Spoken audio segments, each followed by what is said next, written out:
बिहार कांग्रेस के अध्यक्ष रहे अशोक चौधरी कल कांग्रेस छोड़कर नीतीश की जेडीयू में चले गए।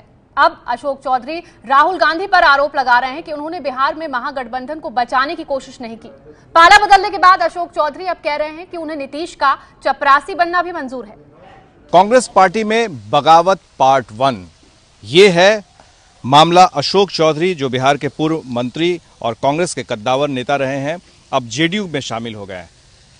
आपको लगता है कि नीतीश कुमार महागठबंधन छोड़ के अलग हुए थे, राहुल गांधी उसमें इंटरवीन नहीं किए थे, ये बहुत बड़ी गलती थी राहुल गांधी की?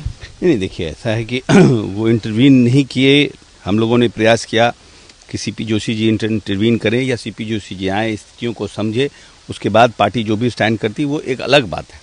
लेकिन जिस तरह से उसके बाद हमारे ऊपर आरोप लगाए जा रहे थे, उसके बाद हमारा इस पार्टी में रहना, तो पूरी पार्टी में हम याचक बन के रह सकते हैं। नहीं, मेरा सवाल था कि महागठबंधन टूट के लिए क्या नीतीश कुमार जिम्मेदार या फिर राहुल गांधी? नहीं, ऐसा है कि टूट के लिए तो परिस्थितियां जिम्मेवार होती है। जो परिस्थितियां डेवलप की उसके हिसाब से नेता एक्ट करते हैं। नेताओं ने उस परिस्थिति में राहुल गांधी ने एक्ट नहीं किया। नहीं, परिस्थिति में राहुल गांधी को ब्लेम नहीं करेंगे हम, क्योंकि जनरल सेक्रेटरी इंचार्ज की जवाबदेही है। जनरल सेक्रेटरी इंचार्ज ने एक्ट नहीं किया और राहुल गांधी नेता है। अगर जनरल सेक्रेटरी एक्ट नहीं कर रहे हैं तो राहुल गांधी तो नेता है। राहुल गांधी से तो मिलने गए थे नीतीश कुमार, उन्होंने एक बार भी कुछ नहीं कहा कि महागठबंधन रहना चाहिए, टूटना चाहिए, क्या होना चाहिए, आगे क्या बननी चाहिए परिस्थितियां। नहीं, देखिए, हम राहुल गांधी और नीतीश जी में क्या बात हुई, मैं तो उस बातचीत में था नहीं। ना हमने राहुल गांधी जी से पूछा कि क्या बात हुई, तो ना नीतीश जी से मैंने पूछा कि क्या बात हुई, इसलिए उस पर टिप्पणी करना मेरा उचित नहीं होगा कि क्या बात हुई।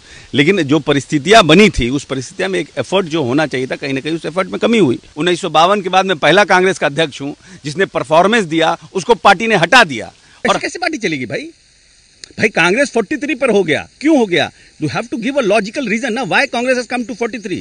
Such a large, biggest party has come to a 43 member of parliament. कहीं ना कहीं कुछ तो गड़बड़ी है, हम 4 से 27 किए, उसके बाद आप हमें अपमानित कर रहे हैं, करते जा रहे हैं। अगर हमको भागना रहता तो हम 4 बनना, हम तो जिस समय नीतीश कुमार गए थे उसी समय हम भाग जाते 4 लेकर के। Why waited for 6 months? That there will be something happen जहां पर के लोग बुलाएगा, कुछ बात करेगा। तो कांग्रेस पार्टी का कोई भविष्य आप देख रहे हैं?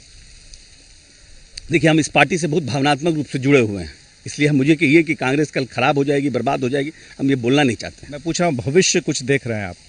भविष्य, अब तो हर पार्टी का अपना अपना भविष्य होता है। हम तो अपना भविष्य देखना चाहते हैं कि हम याचक बन के नहीं रहें, कहीं ना कहीं रहें तो जहाँ सम्मान हो, भले कुछ नहीं रहे जीवन में, नहीं बने कुछ हम जीवन में, लेकिन कहीं ना कहीं जिस नेता के साथ है वो हमको सम्मान करे, हम उसको सम्मान करें। क्या आप मंत्री बनेंगे फिर से नीतीश कुमार के मंत्रिमंडल? हम तो एक कार्यकर्ता बन के तैयार रहने के लिए तैयार हैं। बहुत मौका मिला तो आप मौका मिला तो आप मंत्री पद लेंगे? ऐसा है कि मंत्री कोई चाहने से नहीं कोई मंत्री बन जाता है। नहीं, मौका मिला तो नहीं, चाहने से कोई मंत्री नहीं बन जाता। अब तो नीतीश कुमार कहो कि हमको चपरासी बना के रखेंगे, मंत्री बना के रखेंगे। तो कांग्रेस से काफी वक्त से नाराज चल रहे थे अशोक चौधरी और अब पाला बदलने के बाद सीएम का चपरासी तक बनने को वो तैयार। रुकेंगे छोटे से ब्रेक के लिए, हम जल्द लौटेंगे।